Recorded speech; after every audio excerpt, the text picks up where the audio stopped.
Hello friends, आप सब लोगों का स्वागत है मेरे यूट्यूब चैनल भक्ति राग रस पर। आज मैं आप लोगों को बताना चाहती हूँ कि मैं अपने कान्हा जी को कैसे स्नान कराती हूँ और उनका श्रृंगार किस तरीके से करती हूँ। तो चलिए वीडियो को शुरू करते हैं।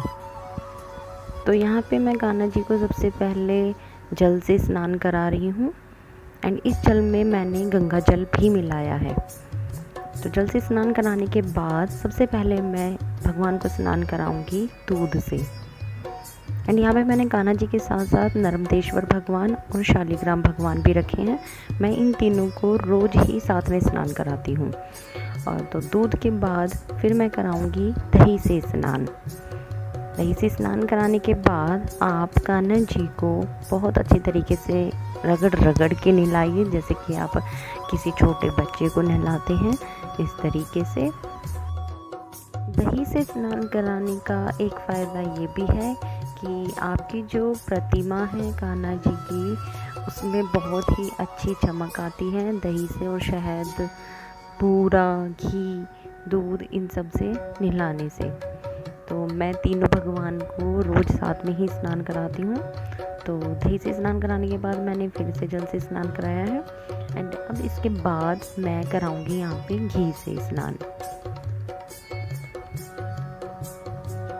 तो घी से भी हम ऐसे ही कराएंगे तीनों भगवान को स्नान, क्योंकि मेरे पास नर्मदेश्वर भी है एंड शालिग्राम भी है, तो मैं तीनों को साथ में ही स्नान कराती हूँ। अब मैं यहाँ पे कराऊंगी शहद से स्नान।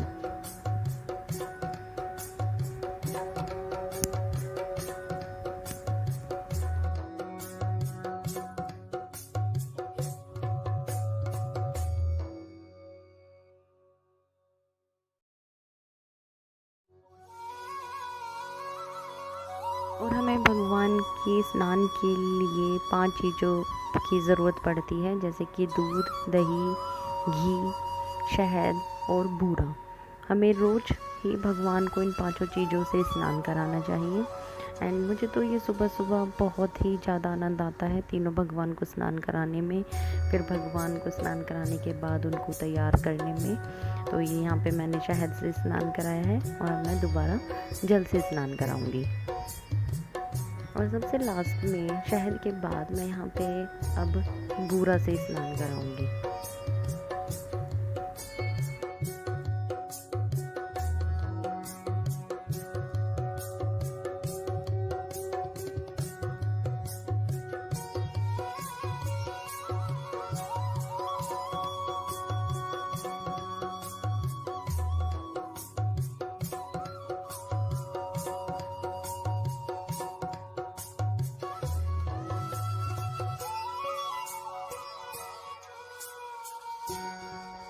देखिए, हमारे तीनों ही भगवान ने बहुत ही अच्छे से स्नान कर लिया है। तो अब मैं इन्हें स्नान करा के बाहर पानी से बाहर रख रही हूँ। और आप बिल्कुल मत भूलिएगा कि आप जिस जल से भगवान को स्नान कराते हैं उसमें गंगा जल भी ज़रूर ही मिलाना चाहिए। तो ये देखिए, हमारे भगवान ने स्नान कर लिया है और अब मैं इनका श्रृंगार करूँगी। देखिए, मैंने भगवान को स्नान कराने के बाद सिंहासन पर बिठा दिया था और अब मैं इनको ये सुंदर सी ड्रेस पहनाने वाली हूँ। ये ड्रेस मैंने खुद घर पे बनाई है।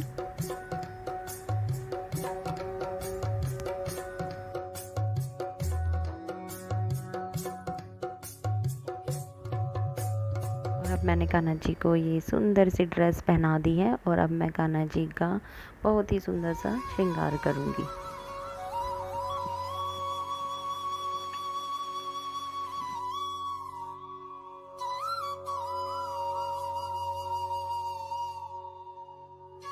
तो अब मैं यहाँ पे भगवान मतलब कान्हा जी का पूरा ही श्रृंगार कर रही हूँ। उनको कंगन पहना रही हूँ, बाल पहना दिए हैं, पगड़ी पहना दी है, उनकी मुरली रख दी है। तो इस तरीके से ये देखिए, अब कान्हा जी का पूरा ही श्रृंगार हो चुका है। और अब मैं नर्मदेश्वर भगवान को तिलक करूँगी। तो आप देखिएगा कि मैं कैसे नर्मदेश्वर भगवान की पिंडी को तिलक करती हूँ। तो यहाँ पे मैं कान्हा जी को चंदन से तिलक कर रही हूँ और इसी चंदन से मैं नर्मदेश्वर भगवान की पिंडी को तिलक करूँगी। तो यहाँ पे आप देखिए, मैं सबसे पहले पिंडी पे ओम लिख रही हूँ। ये आपको वीडियो में उल्टा दिखाई दे रहा होगा, लेकिन ये मैंने ओम ही लिखा है।